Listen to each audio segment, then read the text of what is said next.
Good afternoon, class. My name is Sergeant Edwards. Today's discussion will be an unclassified topic, and today's topic is the 3 leadership competencies. Today's agenda, I will go over the introduction of the topic. We will go over each of the 3 competencies and break them down and really get into them. And I'll bring the slideshow and the class to a conclusion. And then afterwards, we'll take any questions from the class and see if I can answer those for you. So, looking at what a competency is, the definition of a competency is something that you do. It's a capability or a proficiency, so it's something that you do pretty well, something that you succeed at. 3 core competencies are leads, achieves, and develops.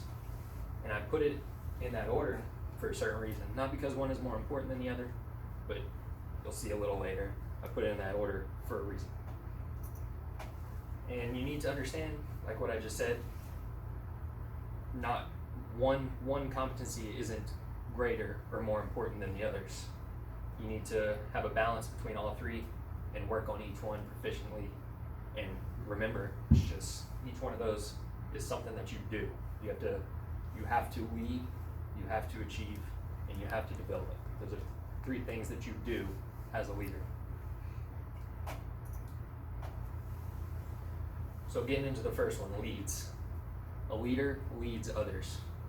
Leaders inspire and influence team members. So a leader gets his teammates to work towards a common goal by inspiring and influencing. A leader doesn't get up there and manage. A leader doesn't dictate. A leader inspires and influences. Leaders provide purpose, direction, and motivation for team members. That means for purpose, they communicate. They give you all the goals that's necessary to reach the end state of the task. For direction, they're going to lead by example. Being in the Army, we've all heard that before.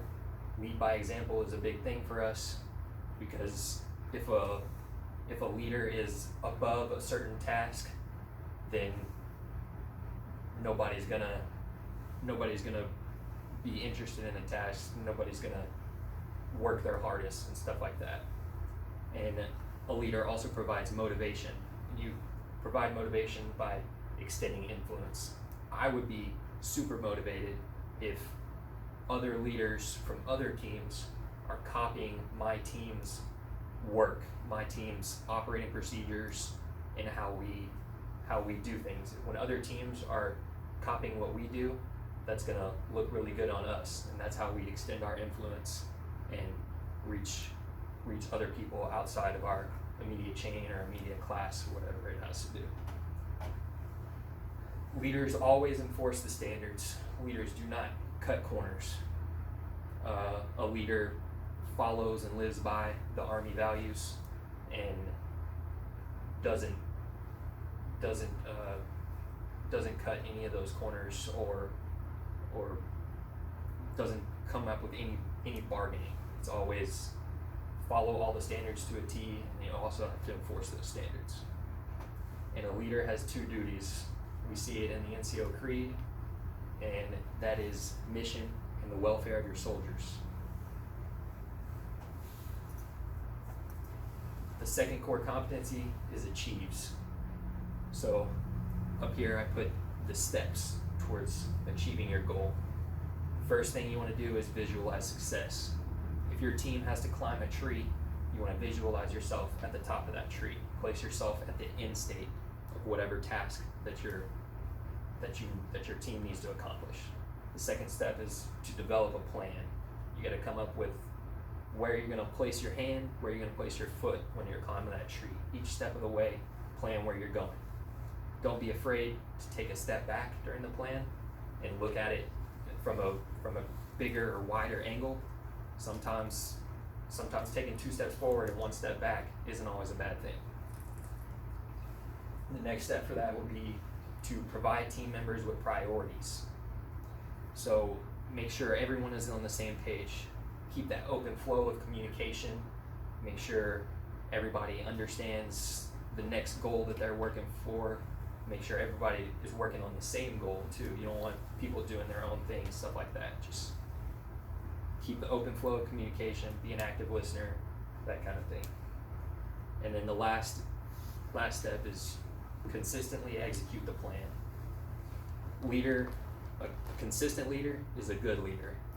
Somebody who does things consistently by the books all the time, stays the same in all their actions. That's somebody that you can count on and somebody that's going to lead you well. And the third core competency is develops. So the first part of that is, as a leader, you need to develop yourself.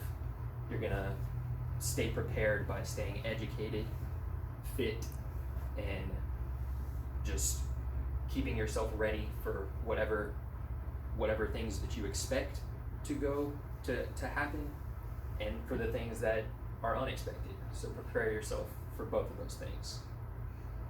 The second thing you need to do under develops is to develop others. That means coaching and mentoring your soldiers, coaching and mentoring your teammates, helping them to succeed and allowing them to succeed along with the team. And that also means, we see it a lot in the Army, that also means that you're going to train your successor. So you as a leader, you're not going to always be there. Eventually you're going to PCS or ETS. Eventually you're going to be gone, and your team is still going to have the same mission. They're still going to need to go forward without you. So you need to train your successor, and you need to train them the same way that you were trained. And work hard, coach, mentor them, and teach them the right way. And then the last thing is you need to develop a positive work environment. And that means you care for your people. It means you take care of them. Whenever they have personal problems, they can come to you and talk to you about it because you care for them. And that's just gonna make them work harder whenever they're actually working at work and stuff like that. Encourage initiative. Whenever people go take the next step without you prompting them, that's a good thing. That's somebody stepping up into the leadership role, and encourage that. So in conclusion, remember, one of these is not greater than the other. You have to do all three of these things. A competency is something that you do. So do all three of these things all the time. And here you can see why I put leads, achieves, develops. That's a lad, competent lad. Anybody who's had any kind of leadership training in the Army has probably heard this before. Being a competent lad is a competent leader, and this acronym helps you to remember leads, achieves, and develops. And the last thing I want to say is, remember, do these things. These are things that you have to do. You might know about them, which is great, but you have to be a doer. Any questions for me? I have a question. As a leader, which duty is most important for you? Which duty is most important for me? Let's go back to that. So, in the NCO Creed, we say, my two basic responsibilities will always be uppermost in my mind: accomplishment of my mission and the welfare of my soldiers. And it's important, both are equally important.